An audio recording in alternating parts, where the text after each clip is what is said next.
Deputado, bom dia. Bom dia, Felipe. Bom dia aos ouvintes, os amigos, as amigas que estão sintonizados na Guaíba, em todo o Rio Grande e em todo o Brasil. Que história é essa de fusão DEM-PTB que o senhor votou contra, mas a maioria do seu partido, 21-4, votou a favor? Vai sair essa fusão? Olha, eu espero que não, que ela é contra o bom senso, né? Seria, como disse um líder PTBista, né, voltar um pouquinho no passado, botar no mesmo partido o Getúlio Vargas e o Carlos Lacerda, né? Só pra gente voltar lá atrás, né? Excelente a figura. Entendeu? A figura é excelente, é bem isso mesmo, né? É bem isso, quer dizer, o PTB, eu tenho muitos amigos no PTB do Rio Grande do Sul, ao longo desses quase 20 anos de vida pública, houveram muitos momentos onde nós fizemos alianças em municípios gaúchos. Na própria eleição de 2010, nós tentamos construir um projeto de candidatura ao governo estadual, acabamos depois correndo o primeiro turno da eleição de 2010 aliançados. Nós temos uma ótima relação. Agora o PTB tem um caminho, o PTB é um partido trabalhista, né? Os partidos trabalhistas no mundo todo têm uma vinculação com a Internacional Socialista. No nosso caso, nós estamos ligados à Internacional da Democracia de Centro, onde estão os principais partidos de centro-direita do mundo, né? Está lá o PP espanhol, de José Maria Aznar e Rajol, está lá a CDU alemã da Angela Merkel, né? Está lá o Partido Conservador Britânico. Quer dizer, nós temos uma outra linha ideológica. E a própria eleição de 2014 mostrou claramente que houve uma mudança muito significativa no perfil de voto do eleitor brasileiro. Então, não faz sentido. Essa fusão, ou pretensa fusão, é um interesse que tem a cúpula do PTB, leia-se aí Roberto Jefferson e a sua filha Cristiane Brasil, fundamentalmente. Interessa ao prefeito de Salvador, ACM Neto, e ao presidente do Democratas, o senador Agripino Maia, mas que não interessa ao Brasil, né? E o movimento de resistência, que é liderado pelo Caiado, por mim e outros parlamentares, ele tem como objetivo manter a coerência. Nós fomos eleitos e escolhemos um caminho lá. Eu quero só lembrar, quando eu me elegi deputado federal em 2002, se dizia, eu era PFL na época, se dizia que quanto tempo ia levar para o PFL, então fisiológico, né, a marca que tinha o partido, e para o governo do Lula. E eu dizia desde o primeiro momento, Bornhausen, que presidiu o PFL na época, disse, não, nós vamos ser oposição. Tá. E nós ficamos coerentemente na oposição, né? Bom, e agora? A notícia que nós tivemos, Felipe, ontem à noite, é de que a bancada do PTB, através dos deputados federais e senadores, fez uma moção que vai ser levada ao partido do PTB hoje, se posicionando contrariamente por maioria. Mais de 25 deputados e senadores votaram contra o processo de fusão como está sendo conduzido. Até porque qualquer entendimento entre partidos só faz sentido depois das eleições municipais e após a reforma política. Então, a gente tem sido uma voz de equilíbrio, de moderação, né? E principalmente de preservação desse patrimônio de credibilidade, respeito, que o Democratas amealhou ao longo dos últimos anos, despindo uma capa que em muitos momentos foi injusta, de ser um partido fisiológico, ser um partido oportunista, e, ao contrário, se fixando numa oposição muito forte ao petismo, né, que é um mal que, lamentavelmente, o país paga a conta hoje, quer Petrobras, quer as dificuldades que o cidadão vive com a volta da inflação, na saúde ou na segurança, e nós estivemos sempre, desde o primeiro momento, num enfrentamento frontal ao projeto que não interessa ao Brasil. Como o senhor é contra? E o PTB apoiando, né? Pois é, como o senhor é contra? Como o senhor tem essa informação da bancada do PTB? O senhor imagina que está naufragando esse projeto das lideranças de fazer essa união PTB-DEM, ou ainda tem espaço, porque são grandes lideranças? O senhor citou aí ACM Neto, o senhor citou Roberto Jefferson, né? pode ainda, ali na frente, pela cúpula, sair esse acordo sem que a base goste do acordo? Não, isso é um caminho muito difícil de acontecer. Por uma razão objetiva, né? Vai ter que passar por uma reunião do Conselho Político do nosso partido e vai ter que passar por uma convenção nacional. E aí quem vota na convenção nacional são os estados. Eu ontem fazia uma contabilidade com o senador Caiado, que eu sou o secretário-geral do Democratas, né? E nós temos 10 estados que já estão contra completamente a fusão, são radicalmente contra. Nós temos 11 que estão a favor e 6 que estão indecisos. Quer dizer, ainda tem todo um processo e nós, eu digo nós, porque é o senador Caiado, o deputado Lupion, o deputado Mandetta, ou seja, Sim. um grupo de líderes, deputado Moroni Torgan, nós estamos iniciando hoje uma grande mobilização. Eu mesmo acabei de gravar aqui um chamamento para as lideranças do PFL antigo e do atual Democratas em todo o Rio Grande, todo o Brasil, para se manifestar contrário.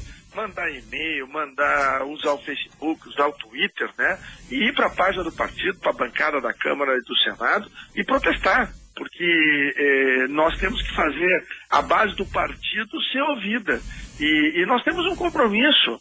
Eu tenho uma história de coerência com meus eleitores e eu me posicionei ontem frontalmente contra essa proposta, o senador Ronaldo Caiado da mesma maneira, e nós vamos resistir, nós vamos às últimas consequências, nós vamos ao Supremo, nós vamos aonde tiver que ir.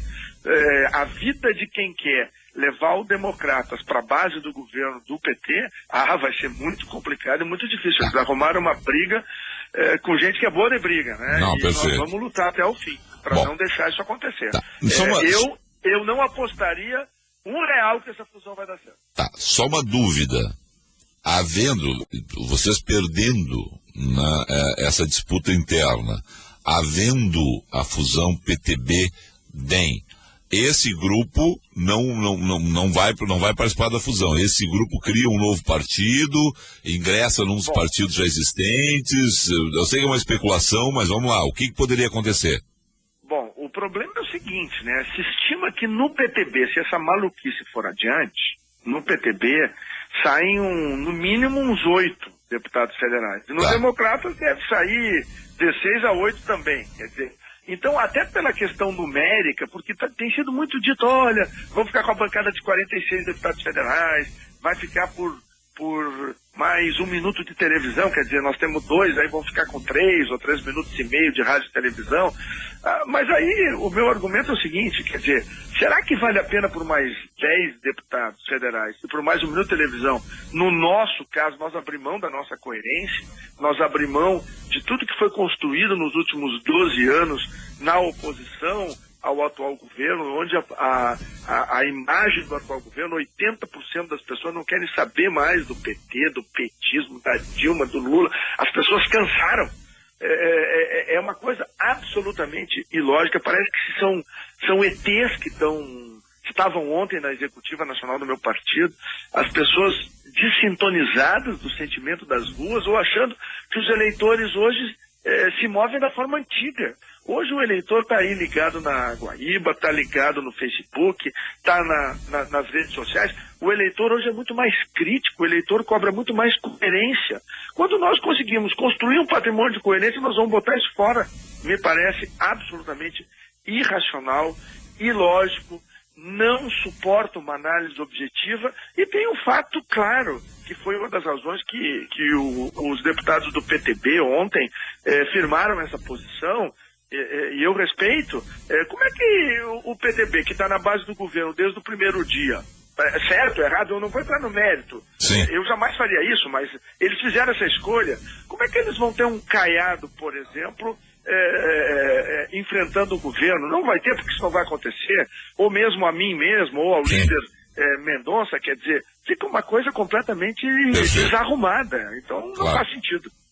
Bom, quero agradecer ao senhor aí, vamos lá, porque a especulação existia, a gente queria ouvir o senhor, também quer ouvir o pessoal do PTB a respeito desse assunto, mas eu acho que a primeira figura é a figura que vale, né? Um partido que unisse Carlos Lacerda e Getúlio Vargas e Carlos Lacerda, olha, por favor, rasgar toda a história É rasgar toda a de história. ambos, né? De ambos. Exatamente. E uma coisa, Felipe, que ontem eu usei, inclusive, no debate da executiva, fiz um discurso muito duro, muito vigoroso ontem, e eu lembrei Gaspar Silveira Martins, né? Também. O gaúcho. 1897 tentava se juntar os federalistas com os republicanos para enfrentar, então, o castilismo da época, e ele cunhou a célebre frase de que ideias não são metais que se fundem. Exatamente. Todo o meu respeito ao PTB é o trabalhismo. Agora, o PTB e o trabalhismo é uma coisa, o Democratas e um partido de centro-direita é outra coisa. O PTB está na base do governo, nós estamos na oposição ao governo. Eu acho que tem que ficar cada um no seu quadrado, se respeitando e ajudando a democracia brasileira a se consolidar. Só uma questão aqui de um ouvinte, aqui, até uma provocação, mas vamos lá, e rapidinho, por favor, que eu tenho que botar a Thalina Pitts no ar. O que acho estranho é o deputado Onyx Lorenzoni dizer que o PT e o petismo isso e aquilo, mas o PT está no 4º governo consecutivo, Valbrito Albuquerque.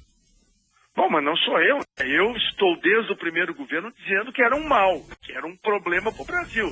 Hoje a Petrobras e a população brasileira já se deram conta. Aliás, a conta de luz desse mês e a inflação que já bate forte no bolso do trabalhador e da trabalhadora brasileira e gaúcho já respondem por si só. A não ser que o nosso ouvinte goste ou queira, né, pagar mais caro pelos produtos do supermercado. Eu não quero. Eu quero pagar mais barato e ter uma conta de luz mais barata e quero ter uma Petrobras que eu possa me orgulhar. E não, lamentavelmente, depois daquela roubalheira, a gente se envergonhar dela. Tem uma questão aqui que é política, porque afinal de contas ele está na política hoje, a questão do seu filho Rodrigo, né? Sim. O Rodrigo, né? Sim. É veterinário. Sim, o que ele faz na Metroplano Governo Sartori? Pergunta o Valdeci de Parobé. Não, sem problema nenhum. Primeiro, o meu partido não tem nenhum voto na Assembleia. Certo? Segundo, o meu filho Rodrigo tem MBA em gestão e tem uma especialização nessa área. A gestão é uma coisa ampla, não é apenas pela formação, né? E, bom, eu sou veterinário. O que eu estou fazendo no Congresso Nacional, né? Porque eu fui membro da Comissão de Constituição e Justiça, nas CPIs que participei, investigo, ou seja, o fato de tu teres uma formação, e as pessoas desconhecem a medicina veterinária. A medicina veterinária é uma profissão que tem uma das mais amplas formações na área de saúde. Por isso que sempre que se trabalha a questão saúde pública, os veterinários têm uma posição de alta relevância, porque trabalham com populações, com prevenção. Diferente, por exemplo, dos médicos, que eu respeito, né, e admiro, mas que têm uma vocação e uma formação específica, trabalho com o indivíduo. Então, é muito preconceito contra os veterinários, né? Eu pensei que isso tinha ficado no passado. A veterinária é uma profissão que habilita os seus profissionais a exercerem muitas atividades. Aí é competência. Vamos dar um tempinho para ver se ele tem competência ou não. Se ele não tiver, sou o primeiro para pedir para ele sair. Tá bem. Só para, como curiosidade, né? É o 3º veterinário da família, né? O senhor e o seu... Meu pai, eu e o Rodrigo. Por exemplo, nós temos na Getúlio Vargas um hospital veterinário que está lá há 60 anos, no mesmo lugar. Começou com meu pai, passou por mim e hoje é ele que é o que toca com os profissionais que nos ajudam lá. Tá bem, obrigado aí ao senhor, e vamos continuar acompanhando esse caso. Disposição. Obrigado.